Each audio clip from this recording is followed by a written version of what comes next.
Well, good morning, everyone. Good to see you all here. And we have some people that I know, and a lot of people I know. Some of you I have not met, but I would look forward to it. Well, people ask me about my trip. How was your trip? Long. I drove, so there was a lot of construction, so it was a little longer than normal. I want to tell you some of my foibles, okay? Here are a couple of really bad things that I did. A few weeks ago, about 3 weeks ago, I was over at my son's house for dinner, and you know, my granddaughters love me, you know. Now, if you love someone and you want to give them some food, do you give them a little dollop?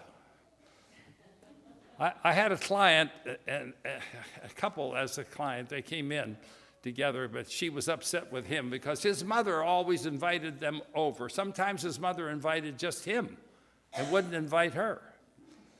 But when they invited both of them, his mother would come along and put a lot of the food on his plate and give her just a skimpy little bit. Now that was a message, right? The message was, I don't like you as much as I like him, right? Well, my granddaughters love me, okay? So they're going to fix me a dessert. So what they did was that they piled up 3 or 4 spoonfuls of ice cream. Then they went over, my granddaughter went over and grabbed the chocolate chips and handfuls of chocolate chips on top of this ice cream. Of course, being a good grandfather, but a little stupid, I ate it. I ate all the chocolate chips, all the 4 spoonfuls, big, kind of scoops of ice cream. And shortly after that, I started to get a cough, and I got settled in my chest. And I still cough periodically. I don't have any fever. I'm not contagious at all, but I just have this phlegm. I never knew you could have so much, phlegm sitting in right here in the chest and blowing your nose and all that. But I'm over the worst of it. I'll tell you, that was a little bit of a difficulty. Now, that's just one thing I did that was sort of stupid, right? From now on, I'm going to tell the granddaughters, let me, or I just won't eat it, okay? Thank you. It's so wonderful of you to give me all this dessert, but I'm just going to be able to take a little bit. I can't eat all this anymore. The second thing I did was last night. We went to dinner with two couples here, and they were gracious enough to take me to dinner. So anyhow, as I left, I have my briefcase, and I had my wallet in my briefcase. So I was putting my briefcase down in the room, hotel room there, and I thought, it's going to be easy for somebody. They're just going to, it's already there where you can open the latches. So I'm going to spin these numbers around and make sure that they don't see my combination. Probably I was thinking it's all zeros, 0, 0, 0, 0 across three. So we went to dinner. I come home in the evening. I decided, well, I'm going to open my briefcase and take a look at my Bible and sermon and everything. I couldn't get it open. I said, well, what's that combination? What combination did I have on here? I think it was 0, 0, 0. Well, maybe it's 777. Well, maybe it's my birthday. Well, maybe it's the year my wife was born. Well, maybe it's our address. Maybe it's my office address. Maybe I went through every combination I could possibly think of. The suitcase, a briefcase, would not open. Well, I said, what am I going to do? I can't get my briefcase open. I won't be able to get to my Bible. I won't be able to get to my notes. What am I going to do? I lay there. I woke up. I started to go to bed. I fell asleep early, and I woke up about 3 o'clock. And from 3 o'clock, it was just toss and turn and wonder. Finally, it dawned on me, maybe I'm just going to tear the briefcase up. I'm going to have to break it up and tear it apart.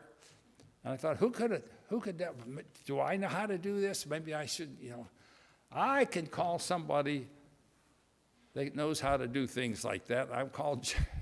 This morning I called James Shortridge. And he said, you sure you want me to unlatch this thing? I said, I can't figure it out. I don't know. We could be a week or a year. You know how many combinations there are? Each side has 1,000 combinations, and there are 2 sides. And I said, I could be here forever and not hit the right combo. So what we did, here we go. He took a screwdriver and unloaded. So my briefcase open. I have my Bible, and I have my notes. So, okay, people on this telesermon, you're hearing me talk about myself here a little bit too much. Okay, I want to give you a sermon on. I want to talk about Luke chapter 15, the parables. Luke chapter 15 has the parable. You know them. There's just the parable that Jesus. Now you have to understand why he gave this. Okay, so let's go to Luke chapter 15. And you know a little bit about parables. You can't overdo them. You can't overstress them. There's the parable of the unjust judge. And obviously, God is the judge, and you have to come. He talks about coming before the judge, and if you bother him enough, you get what you want. We can't assume that God is unjust. You can't take the parable to extremes. But these are parables illustrating certain points. But I do want to talk about not only the spiritual significance of these parables, but the psychological and sociological, the interplay of human relations in these parables. So let's start in I'm going to read the whole chapter of the book of Luke. Now all the tax collectors and the sinners were coming near him, meaning Jesus, to listen to him. Both the Pharisees and the scribes began to grumble, saying, this man receives sinners and even, let's go on, even eats with them. He didn't say even in the Bible, but he eats with them. I mean, that's even, he receives them, number one. When somebody comes up to you, and if you talk to them and you greet them, you're receiving them, right? Well, not only did he receive them, he ate with them. Now, let's understand Pharisees. What does the word Pharisee mean? It means separated ones. We separate ourselves from you who are sinners. We are good, we are righteous, we're holy, and you probably are not. Now, the word is that in history and some of the things that people have studied about the Pharisees, they wouldn't even sit down with somebody they were trying to convert. They wouldn't do that. They're trying to convert this person, but I won't sit down with you. You're still a sinner. You're not quite as good, and so on. So they pushed them away. So they're criticizing Jesus. So in verse 3, so he told this parable, saying, what man among you, if he has 100 sheep and has lost, or the word, he says lost in the book of Luke. The same parable is in Matthew chapter 18, verse 12, and Matthew uses the word, he went astray. The sheep, one case they went astray, and the other thing is lost, but the same thing. They lost it. He went astray. We don't know where he is. He's lost. And he loses one of them. Which one of you does not leave the 99? You got 100 sheep. You leave the 99, in the open pasture. Now that's Luke's version. In Matthew 18, verse 12, Matthew says, on the mountain. Leave it on the mountain. Now, people get a big, some people really take this and they think, well, look, the Bible says this in one place, and then the same parable says mountain. One place it says open pasture, the other place it says mountain. Tell me, how many times do you think Jesus may have given this parable? How many times? And he says, he uses it for wherever he is. I mean, if he were talking to people that were over in the open plain, he would say open plain, right? Wilderness. Open. If he was talking to people that lived closer to the mountains, he'd say, you leave them up in the mountains. I don't make a big deal out of this. That doesn't hurt my faith, okay? So, who doesn't, and go after the one which is lost or went astray until he finds it. We really have a tough time giving up anything, right? He goes after the one. He leaves the 99. He got 100 sheep. One is gone. He's a good shepherd. He knows, hey, I'm going to have all the sheep here. I'm going to go after one.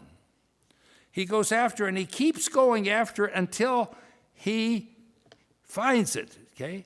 And then it says in verse 5, when, in Matthew, he says, when he finds it. Matthew says, if he finds it. Same, when and if and when you find it, right? If you find it and when you find it. If and when you find it, he has found it. He lays it on his shoulders rejoicing. Did you ever lose something? Did you ever lose something and find it? Doesn't it make you happy to find something? We don't like to lose things, right? One of the things about humans, we know about our nature, people will spend more time hunting for something that's sort of insignificant, and they could have taken a few dollars and gone and buy the same thing down at the store and saved probably 4 or 5 hours and all kinds of time, but they don't do that. We don't like to lose things. We don't like to lose things. And yet life is about loss, isn't it? Life is about loss. Your life has been a series of things you lost. You lost your baby teeth. You had little baby teeth. You lost them. You got new teeth. You lost your innocence. You lost, now you became pubescent and you developed into a man or a woman. You lost your innocence. You lost that little childlike thinking. When I was a child, I thought as a child, Paul said, but I'm no longer a child. I thought as a child, I reasoned as a child, but I'm no longer a child. You're no longer a child. You're a child of God, but you're not a little kid. Okay, you're a child of God. But here, we keep losing things. As you get older, you lose some of your cartilage, so you don't move as gracefully as you once did. Things hurt a little bit more. You lose the cartilage in your body. You shrink a little bit. You lose your height. A lot of losses, okay? With every loss, and the ultimate loss is what? Our own lives.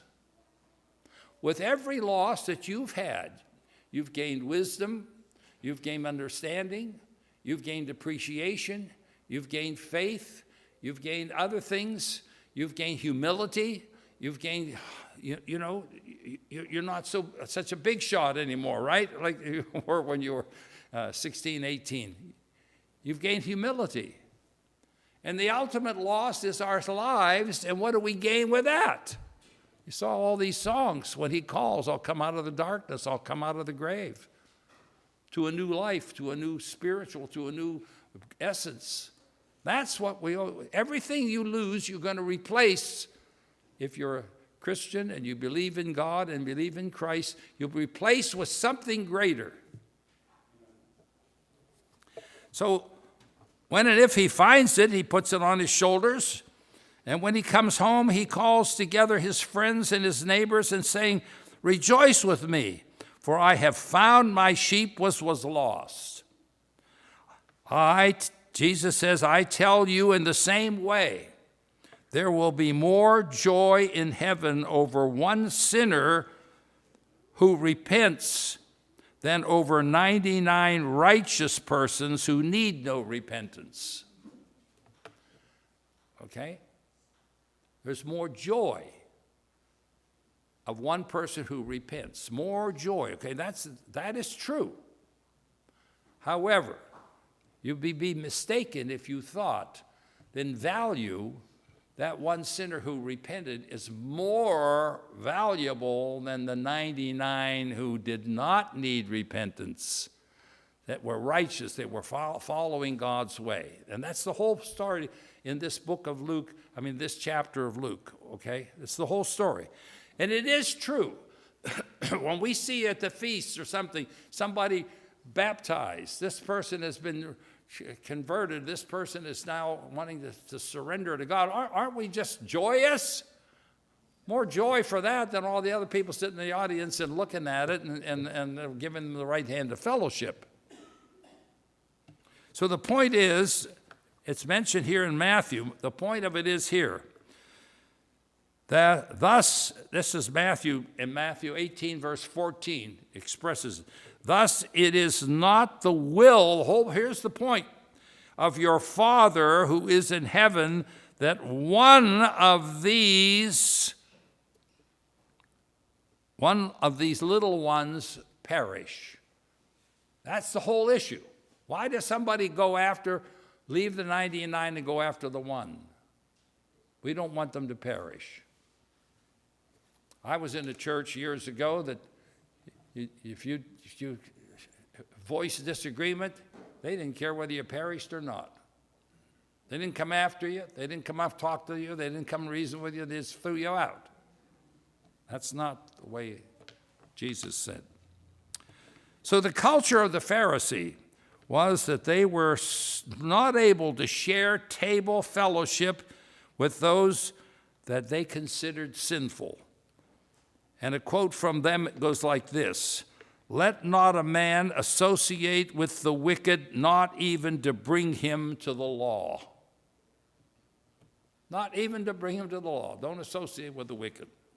And so it was shocking to them that Jesus received sinners. Now, you have to understand this. I know when you read the New Testament, you're going to think everybody's religious because Jesus is talking here and he's talking there, because it's about Jesus' words.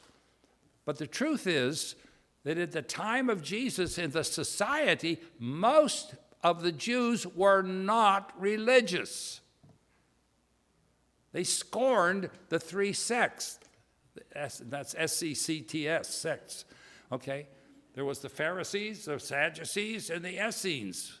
Then, of course, you had also the Herodians, and you had some of the scribes, and you had some of the people were zealots and so on.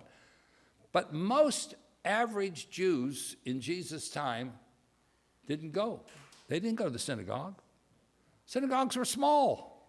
Look at the size of some of the synagogues. I've been to Israel, and I saw the synagogues much smaller than here.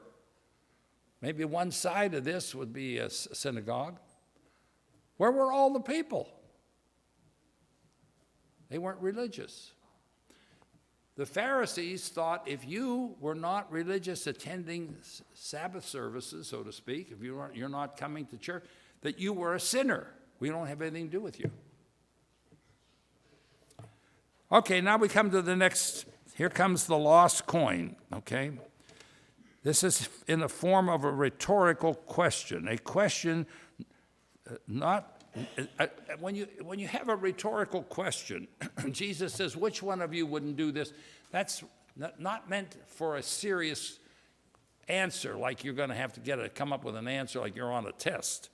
Rhetorical question means it has an answer built into the statement.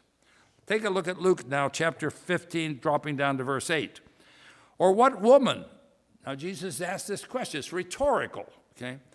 What woman, if she has 10 silver coins and loses 1 coin, does not light a lamp, sweep the house. He says, light a lamp, sweep the house, search carefully until she's found it. She's looking for that coin. When she has found it, she calls together her friends and neighbors, saying, rejoice with me, for I have found the coin which I had lost. Hey, I want you to know how happy I am, In the same way, Jesus said, I tell you, there is joy in the presence of the angels of God over one sinner who repents. Now he comes down to another thing again. All of this is stressed out because we don't want one of these little ones to perish. That's the whole point. And finding something, bringing them back, gaining them their goodness, gaining their good graces is more joyous. Now he comes down to the last parable, chapter 15, beginning in verse 11. And he said, a man had 2 sons. The younger of them said to the father, Father, give me the shares of the estate that falls to me. Now, what share would fall to the younger? You have 2 sons. By the Bible statement, the older son gets how much? Twice as much, right? He gets twice as much inheritance. Okay, so the younger son says, give me the shares of the estate that falls to me. He gets 1/3 of all that his father had, okay?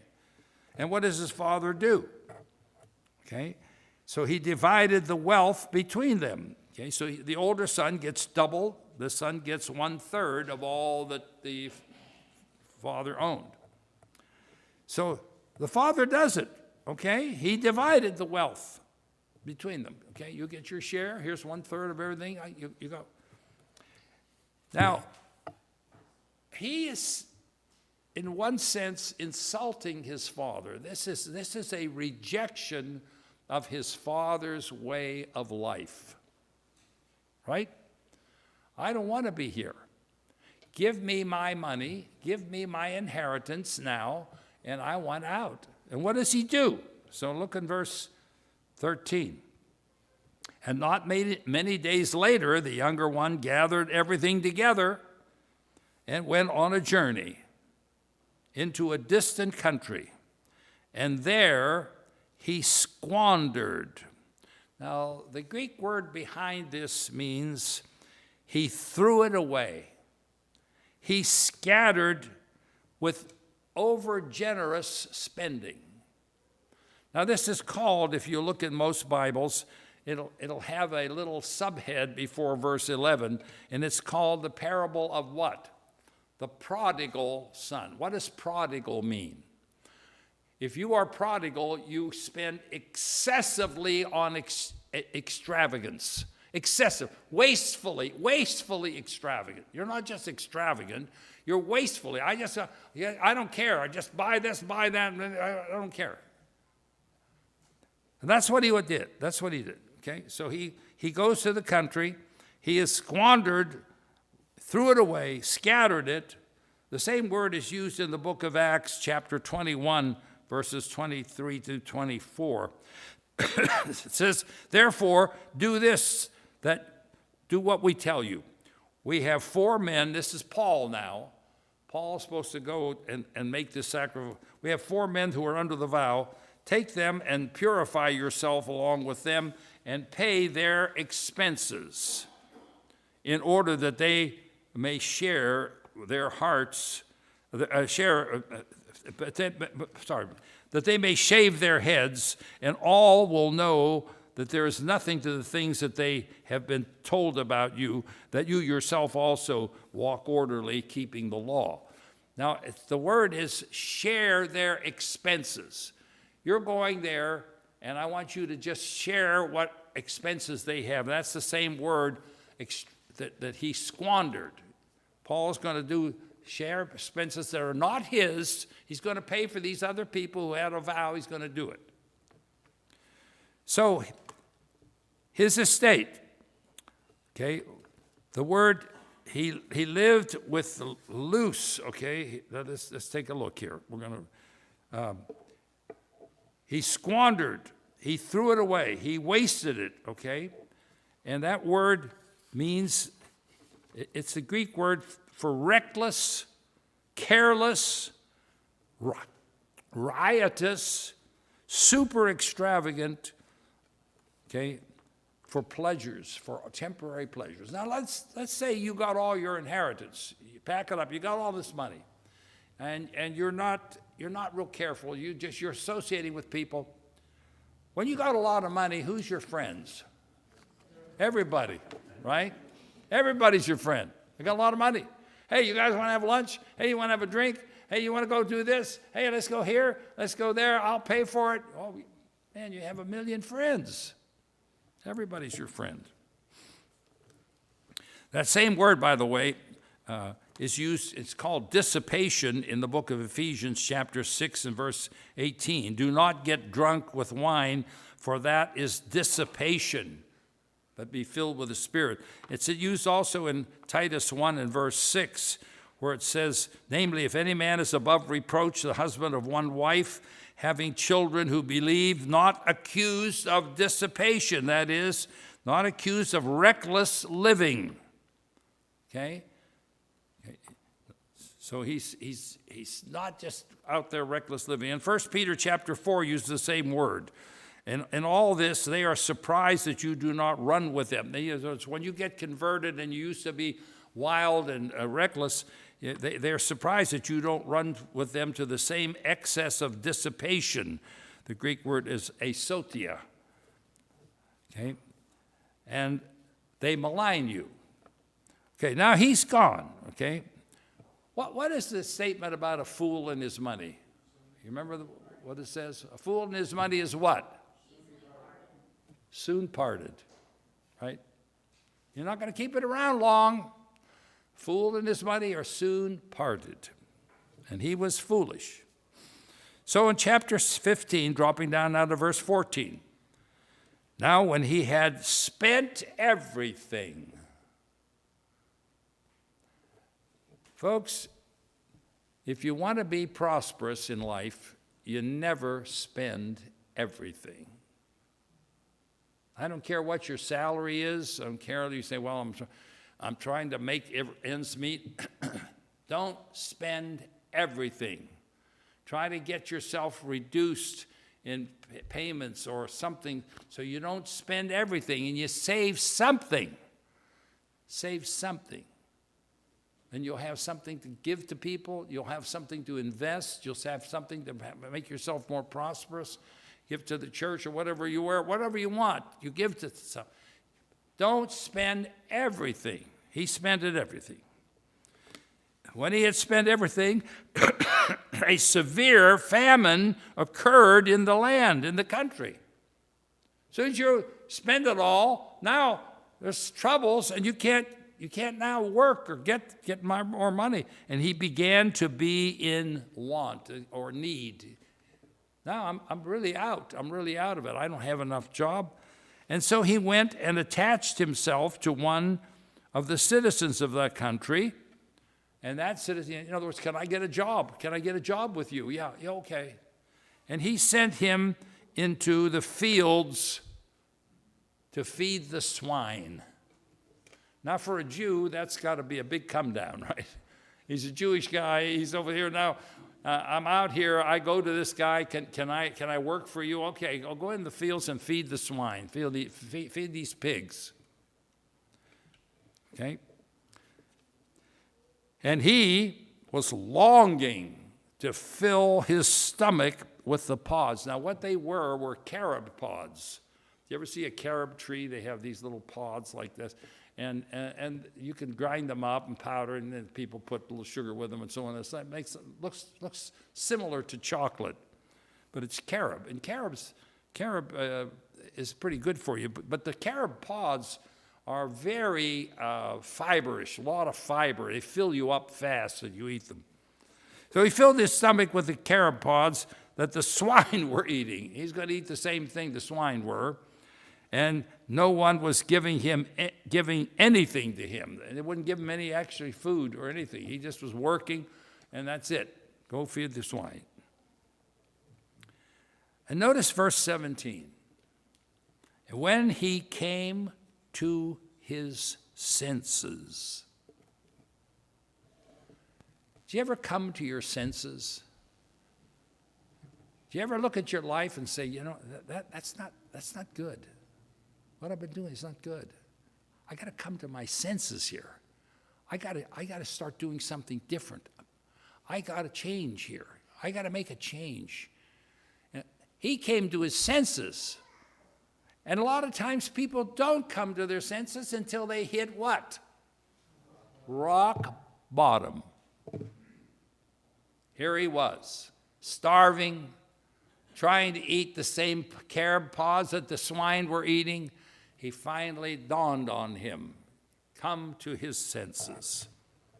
He said to himself, how many of my father's hired men have more than enough bread, but I'm dying here with hunger? My father pays his hired hands a lot. They got plenty of food. I will get up. Now he's talking to himself. You ever talk to yourself? Do you ever make a statement about yourself? This is what I'm going to do. I've got this plan. This is what I've got to do. I'm going to do this now. I will get up and go to my father. And I will say to him, Father, I have sinned against heaven and in your sight. I dishonored you. I sinned against heaven. I sinned against you. I am no longer worthy to be called your son. Make me as one of your hired men. And he got up. In other words, he made a plan. He said, this is what I'm going to do. You know, a lot of people make a plan. They say, this is what I'm going to do, and they never do it. You ever have people like that? Maybe you've been one of those from time to time. They make a plan. They say, what I'm going to do, but they never do it. He did. He said, and of course he was forced. Circumstances forced him. He made a plan, and guess what he did? He did it. So what did he say? He got up, verse 20, he got up and came to his father. But while he was still a long way off, his father saw him. You know, you may not be able to see clearly somebody's face, but you know how many times you can see, you tell by their gait, the way they walk, their posture, the way they present. You see them. Now, his father knows him. His father's raised him. He knows him very well. I see him. That's my son. Okay? He sees him a long way off. His father saw him and, listen, he felt compassion for him. He's coming back. He's coming back a beaten man. That's my son. But he's been a beaten man. I felt compassion. And so the father runs. He ran and embraced him and kissed him. Now, in Bible times, when you run to somebody and you hug them and you kiss them, friend, relative, son, daughter, it's like saying everything's okay. The relationship is restored. If you look at 2 Samuel chapter 14, where David was estranged from his son Absalom, okay? So when Joab came to the king and told him, he called Absalom, okay? You need to call your son. He's out here. You haven't talked to your son. He's back in town, and you haven't talked to him since he killed his brother. Thus he came to the king, and he prostrated himself. Prostrated means he fell down in front of him. And his face was to the ground before the king, meaning before King David. And the king kissed him. Get up here, come on. And hugged him, must have hugged him and kissed him. That means the relationship is okay. We've restored it. You're no longer on the outs. I'm giving you a forgiveness. You know, it's when Paul was with the Ephesian elders and he told them, I won't be seeing you anymore. You're not going to see my face. You probably won't see my face anymore. They fell on his neck and they kissed him. You see that? And they accompanied him to the ship and they fell on his neck. They kissed him. Between Jacob and Esau, then when he saw his brother, this is brother Benjamin. This is Genesis 45, verses 14 and 15. When he fell on his brother Benjamin's neck and wept, and Benjamin fell on his neck. You know, the sons, they wept when they fell on your neck, saying the relationship is good. He kissed all his brothers. Joseph kissed all his brothers, and they kissed him. The relationship is good. Esau did the same thing when he met Jacob. They embraced and they kissed. Said, the relationship is good. Luke chapter 15 now, verse 21. And the son said to his own father, now remember when he said he had a plan, what he's going to do? Now his father comes out, embraces him and kisses him, but the son's got this plan. This is what I'm going to say. And he does. And he says in verse 21, Father, I have sinned against heaven, and in your sight I'm no longer worthy to be called your son.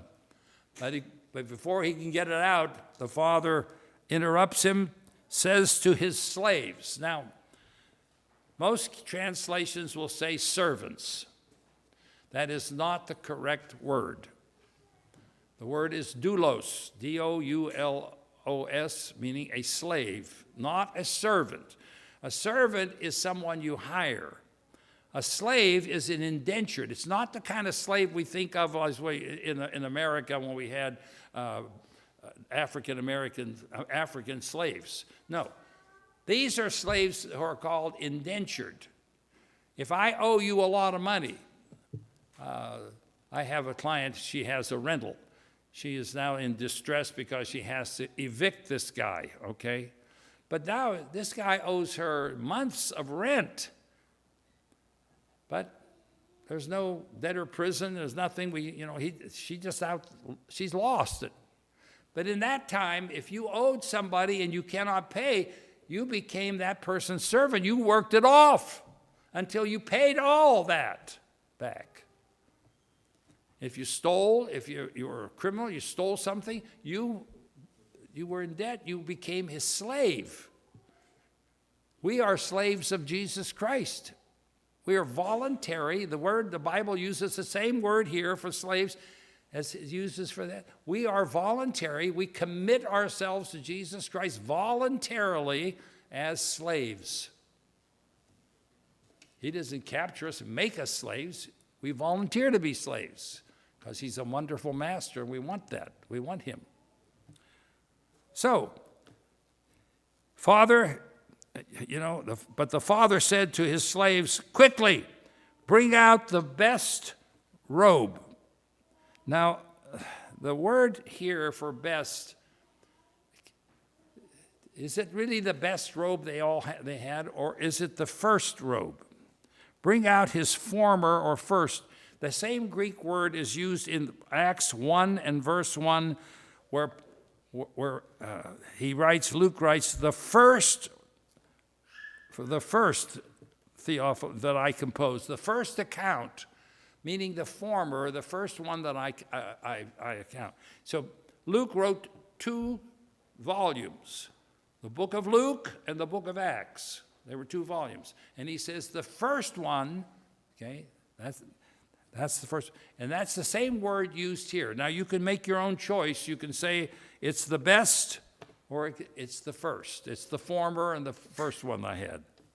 I tend to think he would say, you're going to give him the very best robe in the whole place, or what? I mean, I think he's going to get the robe that he had before, all the first, but possibly former, possibly the best. You can make your own decision on that. I'm going to put on this robe. and put it on him, and put a ring on his hand and sandals on his feet. And bring the fattened calf and kill it, and let us eat and be merry. You know, food is always a thing that you rejoice with, right? For this son of mine was dead to me, and has come to life again. He was lost and has been found, and they began to be merry. Everybody's singing, everybody's rejoicing. It's a big party. Kill the calf, and then we're going to have food and so on. All the slaves are taking a little time off here. You know, we're all going to rejoice. Verse 25. Now the older son was in the field. And when he came and approaching the house, he heard music and dancing. Verse 16, he summoned one of the servants and began, one of the slaves actually do it, and he began inquiring, what's going on? You know, you're out there, he's coming down to the farmhouse or the big house where he hears all the music, he hears dancing, he hears all this, and people are rejoicing, he smells food, he smells, what's going on? And the slaves told him, your brother has come, and your father has killed the fattened calf because he has received him back safe and sound. Now, verse 28. He became angry. Now, is that not human nature? Is that not generally what people, you know? I'm here, he left, he took a third of all the inheritance, he went away, and now he's back, and we're throwing a big party. So he's mad. He was angry, was not willing to go in, not going in. Somebody comes to his father and says, hey, you know, your older son's outside, he's not coming in. And what does the father do? He went right out. He came out and began to talk to him, entreat him, you know, oh, come on, you know, oh, come on in. We're celebrating. Come on and have some food, you know. But he answered, the son answered, and said to his father, look, for so many years I have been serving you, and I have never neglected a command of yours. And yet you have never given me a kid, you never fattened a calf for me, that I might make merry with my friends. You never threw a party for me in all these years. But when this son of yours, I want you to look at those words. You see that in verse 30? But when this son of yours, which is a contemptuous statement, okay, who was devoured your wealth with harlots. Now there are some manuscripts don't have the word harlots, but others do. With harlots, he's out here living the life, spending it, living immorally, extravagant. Okay? This son of yours has devoured your wealth with harlots. You killed the fatted calf for him.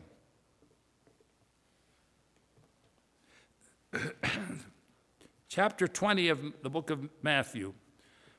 I'm just going to, it's a very similar parable. You remember the guy was hiring these people, hiring this one. They're working all days. He's giving them a wage. I'll hire you for such and such. Would you work for 8 hours for this amount? Yes, I will. As the day goes on, he's hiring people again. Would you work for this much? Yes. So, and they all agreed. And so this is what Jesus in the parable, Jesus is saying, these last men have worked only 1 hour. That's what now they're griping about it.